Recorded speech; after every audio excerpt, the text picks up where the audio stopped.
Hello guys, welcome back to the channel. और आज की इस वीडियो में हम लोग बात करेंगे एक बहुत ही इम्पोर्टेंट क्वेश्चन जिसका यहाँ पे टॉपिक लिखा हुआ है कि श्रेणी क्रम संयोजन। श्रेणी क्रम संयोजन और इसी का एक चचेरा भाई है समांतर क्रम संयोजन, उसको भी हम लोग अगले वाले वीडियो में देख लेंगे। तो इस वाले वीडियो में इसको देखते हैं। श्रेणी क्रम संयोजन 5 नंबर का आता है, तो 5 नंबर आप पक्का कर लो। इस वीडियो को देखने के बाद जो भी मैं आपको बताऊंगा सारा चीज अपने कॉपी में नोट करना और एक बार रिवीजन करना। माँ कसम आपको सारा चीज क्लियर हो जाएगा और 5 नंबर तो पक्का हो जाएगा, कहीं नहीं जाने वाला है। तो स्वागत करता हूं आप सभी का लक्ष्य एकेडमी में। मैं संतोष, और आप लोगों को याद दिला दूं कि लक्ष्य एकेडमी का एक ही लक्ष्य है कि आपका जो भी लक्ष्य है हम लोग उसको प्राप्त कराएं और जितना हो सके अपने तरफ से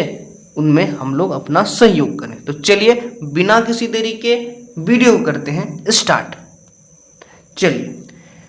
चलिए हम लोग देखते हैं इसका जो भाषा है। पहले भाषा देख लो, बहुत ही सिंपल तरीके से मैंने यहाँ पे लिखा। लिखने का तो किताब में भी बहुत कुछ लिखा हुआ होता है और अलग अलग कोचिंग सेंटर में अलग अलग टीचर अलग अलग तरीके से लिखाते हैं, तो मैं किसी का कुछ बोल नहीं रहा हूँ, बस मैं अपने तरीके से जैसे समझा मैं आपको एकदम सिंपल तरीके से बताना। तो यहाँ पे मैं लिखा कि जब R1 क्या है भाई, प्रतिरोध है, R2 ये भी प्रतिरोध है तथा R3।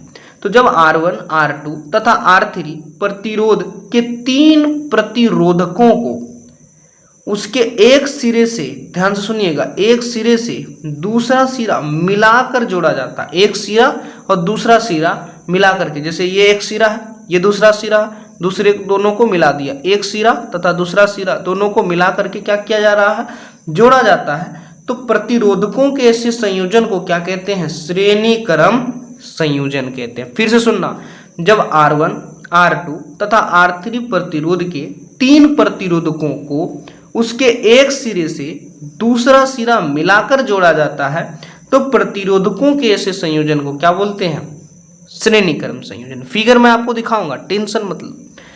यहां तक समझ में आया, इसका डेफिनेशन समझ में आया। फटाफट से आप इसका एक स्क्रीनशॉट लो, फटाफट से लो, ले लिया। चलो अब मेन बात क्या है, जब श्रेणी क्रम में जोड़ते हैं तो मेन बात यहां है कि जब श्रेणी क्रम में जोड़ा जाता है तो प्रत्येक प्रतिरोध से समान धारा प्रवाहित होती है। मतलब धारा जो है, अगर I करंट गया है तो हर जगह I ही होगा, कहीं यहाँ पे बदलेगा नहीं। ये नहीं कि I1, I2, I3, ऐसा नहीं। श्रेणी क्रम संयोजन में जो धारा, जो प्रतिरोध में धारा प्रवाहित होगा वो समान धारा प्रवाहित होता है। अगर I बह रहा है तो I ही बहेगा सब जगह, लेकिन विभवांतर अलग अलग होता।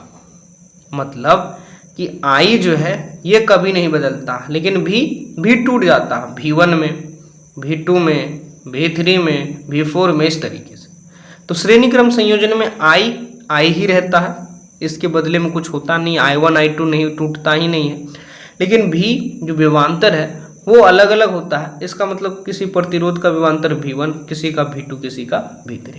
तो इसका भी एक स्क्रीनशॉट ले लीजिए फटाफट से, फिर हम लोग देखते हैं फिगर और डेरिवेशन। इसका हो गया, ले लिया स्क्रीनशॉट। चलिए हम लोग देखते हैं आगे। हाँ तो जी देख लीजिए इसका फिगर देख लीजिए। यहाँ पे क्या है, 3 प्रतिरोध है, R1, R2, R3। तीनों को पहला सिरा और दूसरा सिरा मिला करके जोड़ा दिया है।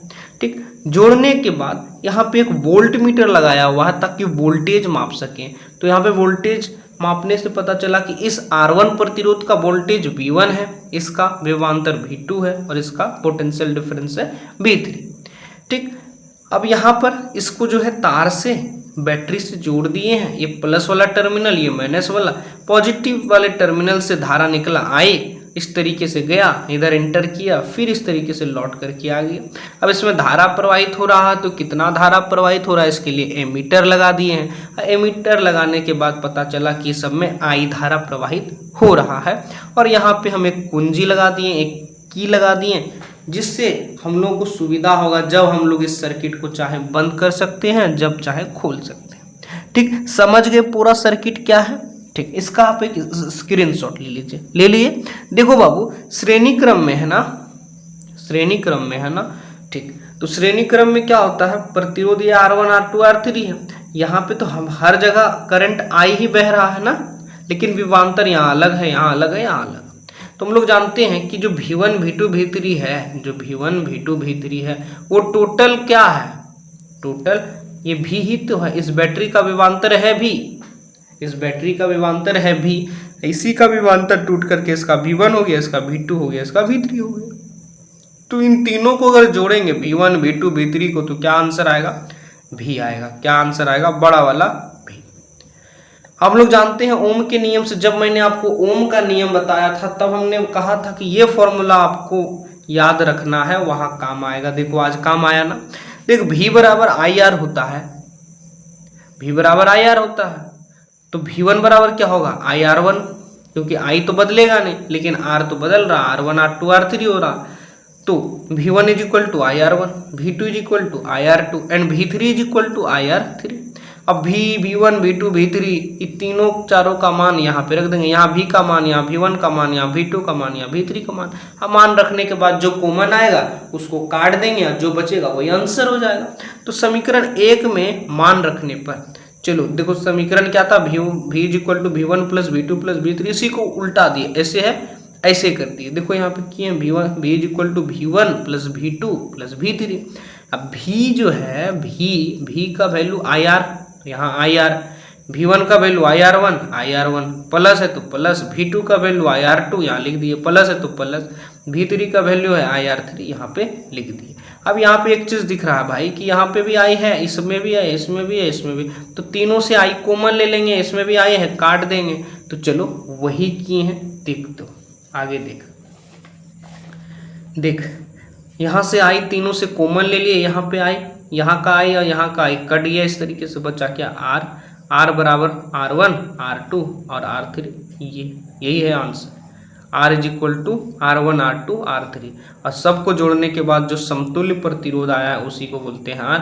ये वाला फॉर्मूला कोई किताब में इस तरीके से लिखता है, R equivalent is equal to R1 plus R2 plus R3।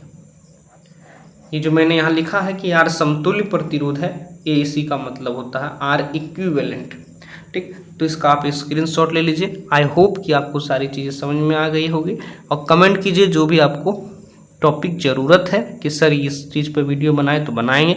और अगर आपको लगता है कि टॉपिक जो करवा रहे हैं उससे फ़ायदा हो ही रहा है, लेकिन और अगर हम कुछ मेहनत करें, जैसे कि 1 शॉर्ट वीडियो लेकर के आए, शॉर्ट में हम पूरे चैप्टर को पढ़ा दें, तो अगर आपको लगता है तो आप कमेंट कीजिए। ठीक है, पढ़ाई ज़बरदस्त तरीके से करते रहें। All the very best.